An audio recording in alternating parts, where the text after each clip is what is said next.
Hey everybody, Cisco. I am a Nissan 2013 Cube owner. A lot of them in this age range are about the same. I want to help you guys out with changing out the speakers in your car.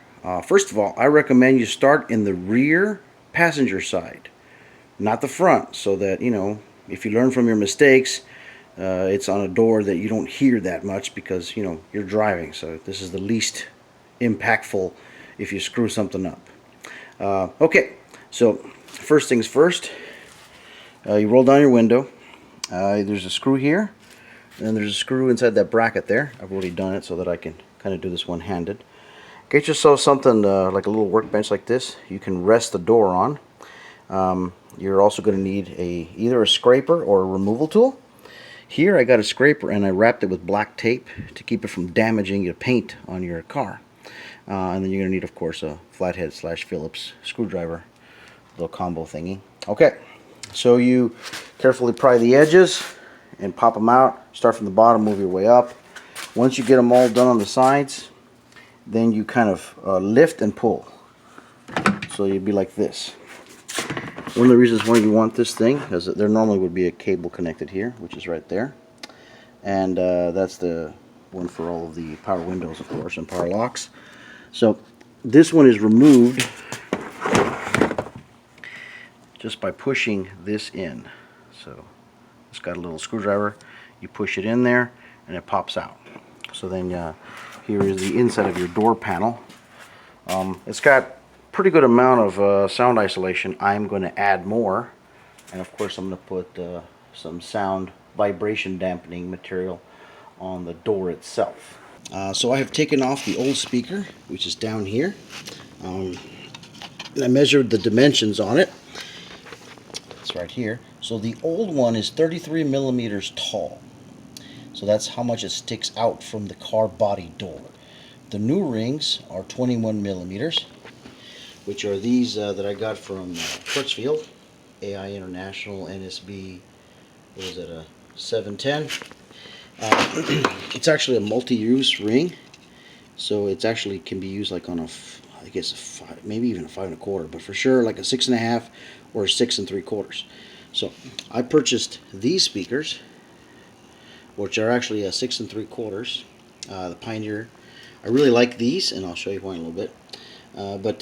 So I went ahead, and you need to cut off these tabs. You can snap them off in the back, but I was afraid of cracking the things. Actually, I did on one of them. That's why I had to buy another set. So I usually take my saw, one of my multi-tools here, and I notch a little bit there, and then I can just clip it off with the pliers. Okay, so that ring is 21 millimeters tall. The new speakers, I went ahead and drew the dimensions here. They sit 5 millimeters above, that's the ring, and then the tweeter is 11 millimeters above that. So I get a total of 16 millimeters. On the dimensions that they have on the box, I think they actually quote 17 millimeters, so I'm in the ballpark. Now, officially, I think that's actually too tall. So when I had I went ahead and already tested this, by the way. I had the panel here, and you can actually push in the panel, and there's about 3 or 4 millimeters of play. In addition to the 3 or 4 millimeters of play, in the center part of the panel there's another couple of millimeters. So the plastic comes in the tweeter area. So I should have just barely enough. If I'm too tight, then I'll have to snip some of the plastic from the inside of the guard on the door plastic cover thing. So again, I love these speakers. I think they're great. They have let me go ahead and pull it out here. Oh, another thing I did here, you'll see I mark it. So what you want to do is, see this one? So this speaker has a full two-way crossover. It's got a inductor for the low frequencies and a capacitor for the high frequencies. It's a polypropylene capacitor. It's good quality stuff. So these speakers sound fantastic. The high frequencies go to the tweeters, low frequencies go to the woofers. That's what the crossover does. Because it's built onto the speaker, it's good and bad. One, you don't got to deal with another box that you got to wire and find a place for and hope it doesn't rattle around. The bad thing is it makes it a little more bulky. So what I did here is I went ahead and I had to find the right mounting points for this 3 screw set, and it has the little holes in here for the speaker mounting itself. So I found just right. You can see it's kind of an oval this way. So I wanted the oval to line up so that the tweeter, capacitor, and the inductor fit in this hole right here. And I got it just right. So once you get it just right, take a Sharpie and mark it so that you won't do my mistake.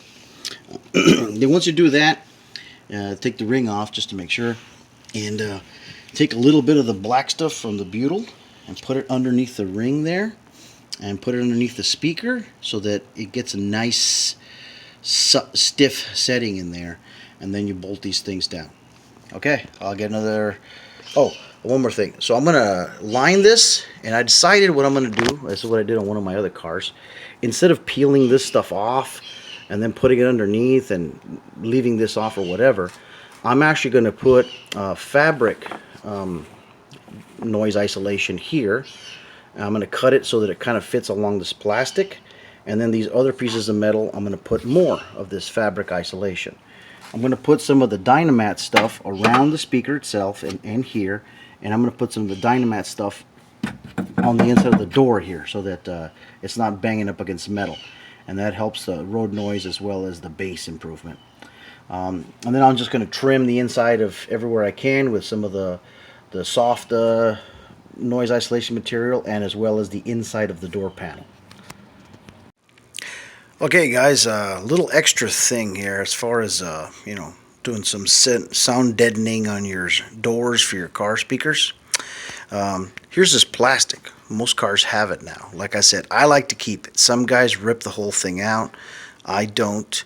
A little extra waterproof seal doesn't hurt. So what I do is I put foam padding on the top side of it, and then I peel it up and I put sound deadening on the inside. I'm going to show you a quick little easy way to do this. Some guys want to cut it and all kinds of stuff.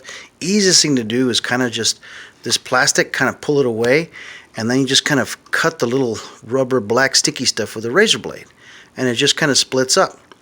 And then you tape it, once you get it to a point you need so you can access everything, you just tape it for there for a while. Then when you're done messing with the inside, you just let it come back down. You just push this down, and if you need to heat it up a little bit with a blow dryer or something like that, it'll get nice and sticky again, and nothing gets hurt. Like I said, I like it because it also tells you where these little pockets are, where pieces of the door panel goes back in. If not, you have to guess and all that stuff, and it makes a mess. Okay, so this was the speaker cable here. If you remember, it used to come on the outside right there.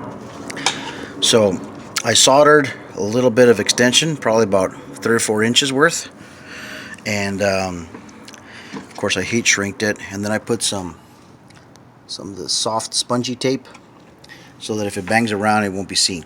You can also see the a Dynamat type of material in the background there.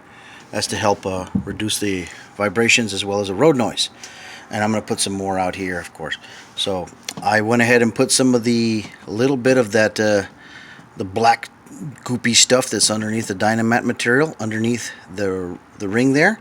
I put a little bit around the screws too, just to really hold them in there. And then I put a little bit of the soft tape here on the edge of the ring so that the speaker sits nice and snug. Mine's a 2013, but a lot of them are about the same. So this one actually already has pretty good padding in here. I went ahead and added, as you can see, it's black so you really can't tell that well, but I added some of that 1/4 inch foam. It's a neoprene foam, and it's a nice sticky stuff, and I pretty much placed it in a lot of strategic places, mainly around the bottom, because there really isn't anything down there, and I wanted to give a nice warm sound to it. You also might want to pick up a couple of these at the store, auto parts store. I broke one. You'll probably break one each time you remove or add the door panel, so you get a couple of them. Just take one of them off and then go find one that matches.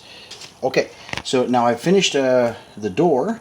So you can see I put some Dynamat type of the black bitumen type of thing, and then I went ahead and I after I mounted the stand for the speaker, I went ahead and also placed them around it. I mounted the speaker, and after I mounted the speaker, I put a little bit of the padding stuff on the screws, just in case, as you guys remember, I was worried that this thing might be too tall. So hopefully the screws will help protect the tweeter from any of the plastic parts that are on the inside of the trim. So you can see, I mean, you can pretty much do this however you wish. I thought I did plenty of it. Some guys might want to do more, some might want to do less.